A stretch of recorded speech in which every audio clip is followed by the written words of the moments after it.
ဒါကြတော့ဓာတ်ဆန်ရှုပေါ့နော်3ပတ်မြောက်ရဲ့9ရက်မြောက်ခန်းကြီးတွေပြောပြပေးသွားမှာဖြစ်ပါတယ်ပထမဆုံးတစ်ခုကကြတော့ဟျာဟူယွန်ဂျူဟာဂျီဘန်ပေါ့နော်ဟျာဟူယွန်ဂျူဟာဂျီဘန်ကကြတော့သူက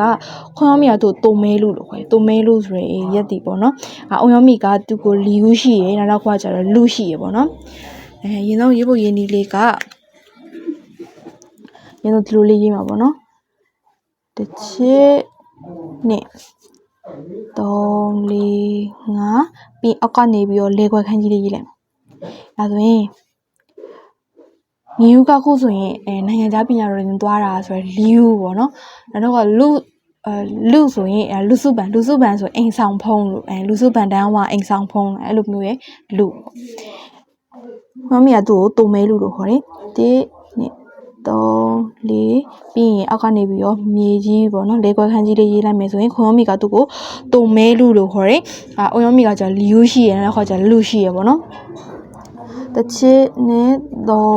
4ပြီးတော့မြေလေခွက်ခန်းကြီးလေးရေးလိုက်မယ်ဆိုရင်ခွန်ယောမီကသူ့ကိုတုံမဲလူလို့ခေါ်ရယ်ပေါ့နော်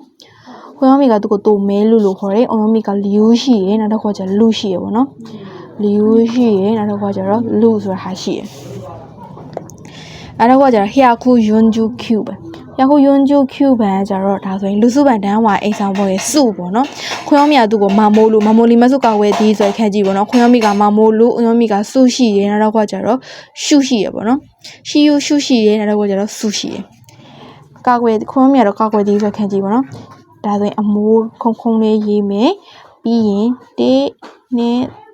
အဲ့လိုလေးရေးမယ်အဲဆိုခွန်ယောမီကသူ့ကိုမမိုးလီမဆုကာဝဲဒီဆိုရခက်ကြည့်ဦးယောမီကလူရှိရယ်နောက်ကစုရှိရယ်ပေါ့နော်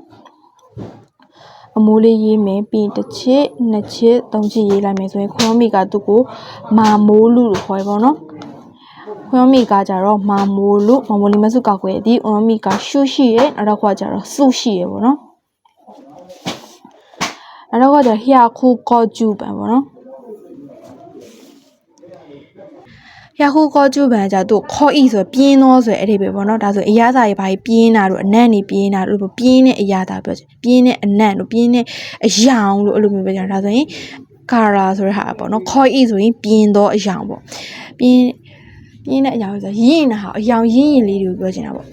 အရင်ဆုံးရေးမယ်ဆိုရင်ရေးစက်လေး30အရင်ရေးမယ်တစ်ချက်နှစ်ချက်သုံးချက်ရေးစက်လေး30ရေးပြီးတော့အရင်ဆုံးတုတ်ချောင်းဒီလိုလေးရေးမယ်ပြီးရင်အပေါ်ကနေပြီးတော့တုတ်ချောင်းလေးနှစ်ချောင်းရေးပြီးတော့ပိတ်လိုက်မှာပေါ့နော်လိုလေးပိတ်လိုက်ပိတ်ပြီးသွားပြီဆိုရင်ဒါလေးကအမိုးလေးကိုလိုလေးရှည်လေးဆွဲပြီးရင်ဒီလိုလေးတုတ်ချောင်းလေးတစ်ချက်နှစ်ချက်လေးရေးလိုက်အချီလေးရေးပြီးဆိုမှဒီဘေးကဟာလေးပေါ့နော်ဟုတ်တယ်ဒီလိုလေးရေးပြီးတော့နဲ့ဆွဲလိုက်အောင်ဟုတ်ပြီနော်ပြန်ပြမယ်ဆိုရင်အရင်ဆုံးရေးစက်လေး30ရေးမယ်ပြီးရင်ဒီလိုလေးဝပိုက်လေးရေးတုတ်ချောင်းလေးနှစ်ချောင်းချစ်ဒီလိုလေးပိတ်ပြီးရင်ဒီလိုရှည်လေးဆွဲတစ်ချက်နှစ်ချက်ရေးမယ်ပြီးရင်3 4 5အဲဆိုရင်ခေါ်ဤဆိုရင်ပြင်းတော့ပေါ့နော်တစ်ချက်နှစ်ချက်သုံးချက်4 5 6 9 10 11 12 13 14 15 16ဒါဆိုရင်ခေါ်ဤဆိုပြင်းတော့ပေါ့နော်ခေါ်မယ်နိခေါ်ဤဆိုရပြင်းတော့နောက်တစ်ခါကျတော့ဟျာခုကောကျူအချီပန်ပေါ့နော်ဟျာခုကောကျူအချီပန်ညာဒါကကျတော့ဥဆူကြီးဆိုတာပါတော့အယောင်နေပါဖြော့လေးပြောချင်တာအယောင်ဖြော့လေးဒါအယောင်ပြင်းတဲ့ဟာပေါ့နော်ပြင်းတော့ဒါတော့ဥဆူကြီးဆိုတာပါတော့ဖြော့တော့ပေါ့နော်အရင်ဆုံးခုစာခမ်းမှုလေးအရင်မယ်ပေါ့နော်ဒါဆိုရင်ခုစာခမ်းမှုလေးလို့ခေါ်တယ်ပြီးရင်ရေးစက်လေး30အရင်ရေးမယ်ပြီးရင်နဲ့3 4 5ဒီလေးပိတ်ချလိုက်မယ်6ပြီးရင်ဒီလူစုဆိုတာဟာလေးပေါ့နော်ဒီအောက်ကဟာလေးပေါ့လိုလေးရေးပြီးတော့ဒီနားလေးမှာတစ်ချောင်းလေးချလိုက်ရင်းတော့ခုစာခမ်းမှုလေးအရင်ရေးမယ်ပြီးရင်ရေးစက်လေး30ရင်ရေးမယ်ပေါ့နော်ရေးစက်လေး30ရေးပြီးတော့ဒီလေးတစ်ချောင်းလေးဆွဲမယ်ပြီးရင်လေကောခန်းကြီးလေးဟိဆိုနေခန်းကြီးလေးရေးမယ်ပြီးတစ်ချောင်းလေးဆွဲပြီးရင်ဒီအောက်ကဒီအလေမမိုလီမဆုကောက်ဝဲဒီရဲ့ဒီအထဲထဲခန်းကြီးအစိပ်ပိုင်းလေးပေါ့နော်အဲ့အစိပ်ပိုင်းလေးရေးပြီးတော့ဒီတုတ်ချောင်းလေးအဆက်လေးချလိုက်မယ်ဆိုရင်သူ့ကိုဥဆွေးပါတော့ဆိုတဲ့အဓိပ္ပာယ်ပေါ့ခုစားခမ်းမှုလေးရေးမယ်ရေးစက်လေး30ချဲ့မယ် ပြီး1 2 3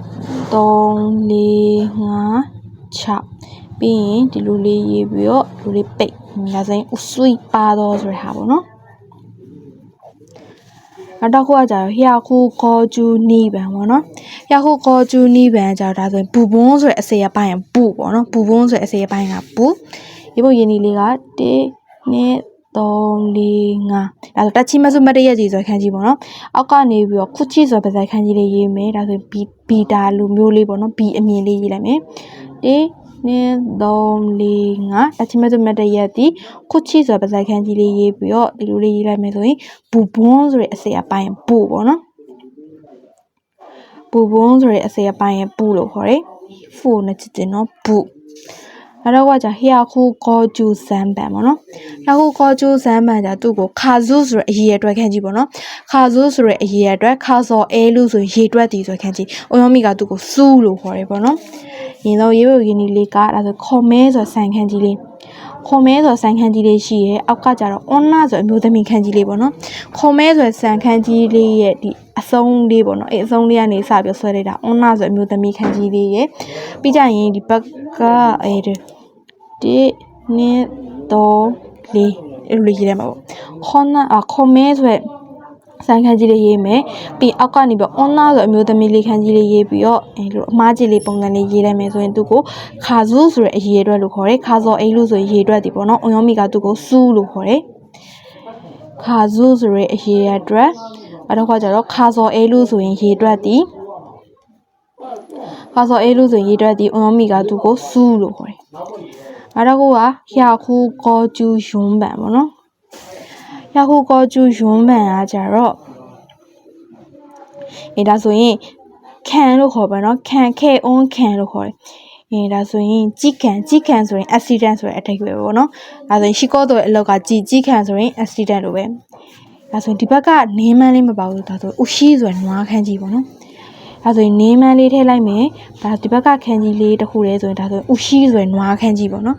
ဥရှိဆိုရင်နွားခန်းကြီးလေးကိုမှနေမန်းလေးနဲ့ပါမယ်ဆိုတော့သူ့ခဲအွန်းခံလို့ခေါ်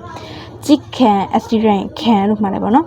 ကြီးခံ accident ခံအရင်ဆုံးနေမန်းလေးရေးမယ်ဒီဘက်ကခန်းကြီးလေးကဥရှိဆိုရင်နွားခန်းကြီးလေးဆိုရင်ကြီးခံ accident ခံခဲအွန်းခံပေါ့နော်အဲ့တော့ကဟျာခုကောကျူကောပန်ဟျာခုကောကျူကောပန်ကသူ့ကို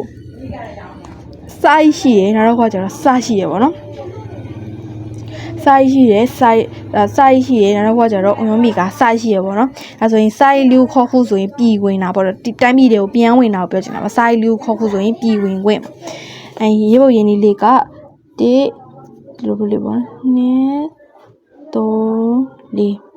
5 6 ခွန်အဆုံးထိမဆွဲဘဲနဲ့ဒီနားလောက်ကနေပိတ်လိုက်တာပေါ့နော်တစ်ချစ်2 3 4 5 6 ခွန်နှစ်ချစ်လေးကြမှာအဆုံးထိပိတ်ပါတစ်ချစ်2ဒါလေးရှိလေးဆွဲမယ်ပြီးရင်ဒီအလဲလောက်လေးထိပဲပေါ့နော်နှစ်ချစ်စာလောက်လေးထိပဲဆွဲပြီးတော့ဒီလိုလေးပိတ်လိုက်မယ်ဆိုရင်သူ့ကိုအုံမီကစာရှိရနောက်တော့ခွာကြတော့စာရှိရပေါ့နော်